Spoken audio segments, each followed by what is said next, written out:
Dos and don'ts with respect to ethics, यानी इखलाकियात और तमीज को मद्देनजर रखते हुए वो कौन कौन से काम हैं जो हमें करने चाहिए और कौन कौन से काम हमें नहीं करने चाहिए। तो आज इस प्लेलिस्ट, इस सीरीज की सबसे पहली वीडियो है जिसमें हम सबसे पहला पॉइंट डिस्कस करेंगे। तो सबसे पहला पॉइंट है praise publicly and criticise privately, यानी अगर आपने किसी की तारीफ करनी है, प्रेज का मतलब होता है तारीफ, अगर आपने किसी की तारीफ करनी है तो उसे बेशक आप सबके सामने कीजिए, पब्लिकली कीजिए, भरी महफिल में कीजिए। लेकिन अगर आपने किसी को क्रिटिसाइज करना है, यानी किसी पे तनकीद करनी है, तो आप वो प्राइवेटली कीजिए। अगर किसी को आपने किसी बात पे टोकना है या कुछ समझाना है या उसकी कोई करेक्शन करनी है तो वो आप कीजिए प्राइवेटली। सबसे पहले हम इस पूरे स्टेटमेंट का सबसे पहला पार्ट डिस्कस करते हैं, दैट इज प्रेज पब्लिकली, यानी खुलेआम तारीफ कीजिए। इससे क्या होता है, इससे दो फायदे होते हैं उस बंदे के लिए जिसकी आप तारीफ कर रहे हैं। सबसे पहला फायदा है हैप्पीनेस और दूसरा फायदा है मोटिवेशन एंड इनकरेजमेंट। तो हैप्पीनेस का मतलब होता है खुशी, और मेरा ये मानना है कि खुशी एक दौलत है, इट्स अ वेल्थ जो हर कोई किसी दूसरे को देना अफोर्ड नहीं कर सकता। तो अमीर बनिए, रिच बनिए, उसके लिए आपको पैसों की जरूरत नहीं है, उसके लिए आपको बंगलों की जरूरत नहीं है, उसके लिए किस चीज की रिक्वायरमेंट है, सिर्फ एक चीज, अपना दिल साफ कीजिए और अपना दिल बड़ा कीजिए और इतनी हिम्मत रखिए कि आप किसी की खुशी का बाइस बन सके।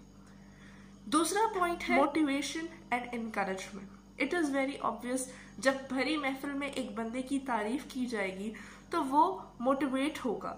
ये बिल्कुल इस तरह है जिस तरह अगर एक बच्चा अपने एक टेस्ट में अच्छे मार्क्स अचीव करता है या हाईएस्ट मार्क्स अचीव करता है तो वो नेक्स्ट टेस्ट के लिए ज्यादा दिल लगाकर काम करेगा और ज्यादा मेहनत करेगा। यानी पहले टेस्ट ने उसको मोटिवेट किया, पहले टेस्ट के जो रिजल्ट्स थे उन्होंने उसे मोटिवेट किया, तो अब वो नेक्स्ट टेस्ट की तैयारी ज्यादा अच्छे से कर रहा है। आप किसी की तारीफ पब्लिकली करते हैं, यानी सबके सामने करते हैं, तो ये दो चीजें उस तक पहुंचती हैं।